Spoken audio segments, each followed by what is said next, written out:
Hi, my name's Ashley Regan and I'm from Fulius, and I'm here to walk you through HubSpot lead scoring. I'll educate you in regards to what is lead scoring, as well as some common use cases for lead scoring, as well as how best to implement within HubSpot. First off, what is lead scoring? So lead scoring is the process of assigning values, often in the form of numerical points, to each lead you generate for your business.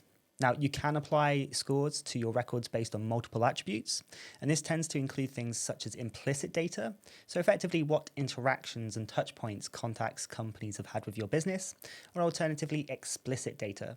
So in other words, what information do we store against those contacts and companies? Now, we have created a lead scoring template that have proven to actually support organizations when actually going through the process of compiling your lead score. This document can be ascertained via the description available in this video. If I just navigate here, it is known as our lead scoring template, fit and interest. So this is the model we apply for the use case of this template itself. Now on this tab here, we can actually start to capture what information we will be scoring within our lead scoring property itself. So as you can see here, just a couple of examples centered around our explicit data. We've got common use case such as first name, providing the name is known.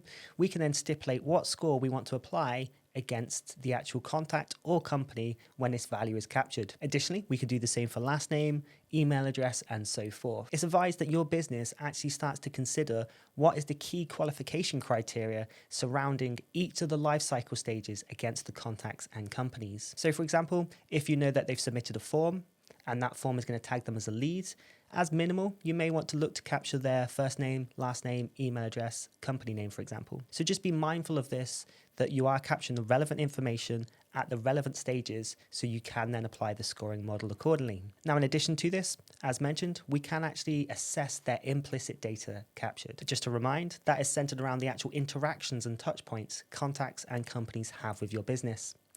As you can see here, some common use cases could be centered around specific pages viewed on your website. This could be certain form engagement and submissions, and equally this could be centered around email contact. So have they opened or clicked the email, for example. Now, once we started to actually stipulate what key information wants to get captured, it's advised you then navigate to the first tab, and then you can start aligning that information to the relevant lifecycle stages. As you may be aware, within HubSpot, the lifecycle stages go subscriber, lead, MQL, SQL, opportunity, customer, and evangelist. And it's advised that you just stipulate what is the mandatory and the nice to know information at each of those lifecycle stages. So if we use the example here that we've stipulated against lead, we should know their first name, last name.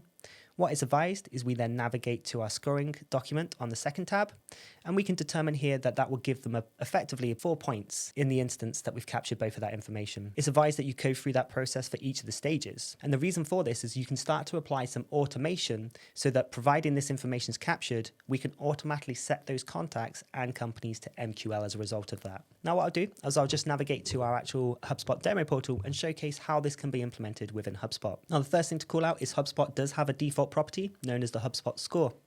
Within this HubSpot score, all we need to do is select add criteria, and then from here we can stipulate the implicit or explicit data that we want to score against. Using the common example, if I go to contact properties and if I search for their first name, we can then stipulate what parameters will be around that, and we're just saying providing this value is known, we then want to provide a score. All you then need to do is select the pencil icon and then choose how you want to weight that score. It's advised that you just continue this process until you've built out all of the positive metrics that you want to score against. Now, in the instance, we may want to do this against engagements or interactions. Similarly, all we need to do is select the relevant engagement. So in this instance, if we say the contact has submitted a form, we can then choose a specific form within our portal. And then once we hit apply, we can then simply choose how we want to score this. Given it's a form submission, you may choose to weight that heavier.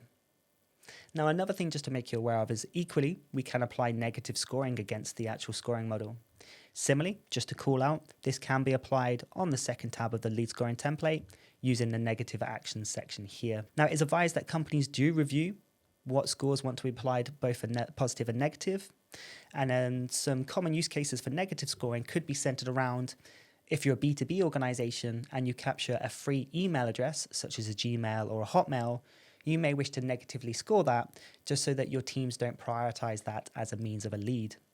Additionally, if contacts have unsubscribed for your marketing communications, you may wish to choose to influence the scoring model by applying a negative score against that so contacts know not to prioritize that. Another thing just to make you aware of is that you can have concurrent scoring models at play within HubSpot. To do so, if you just navigate to settings and then properties, when we go through the process of creating a property, for this sake, I'll just name this demo Furious. Just need to ensure to give it a relevant group. And then as you'll see here in the field types, you'll see an option for score. Once we go to build score, this will look exactly the same as the HubSpot score, but it enables you to create your own custom score that can run concurrently alongside the HubSpot score. So again, some common use cases for this could be centered around client satisfaction, which could pull intelligence from not only your survey submissions, but certain interactions on the website. Again, you can have those two scores running concurrently so that you're equipping your users with the relevant knowledge based on their department and their role. When we've implemented our scoring model, you can then actually go through the process of creating automation within HubSpot to then automatically assign your MQLs and SQLs to the relevant lifecycle stages based on the metrics, based on the scores captured against those contacts. So once you've gone through the process of completing the template, and then you've been able to determine what the brackets are, so effectively, what is the scoring model applied from an MQL to an SQL, we can then apply that to a workflow to say if a HubSpot score is greater than 25, but is less than 50, we know that therefore they would be deemed as a marketing qualified lead. Off the back of that, some additional actions may be centered around sending internal email notifications so that the relevant people in your organization are aware of this.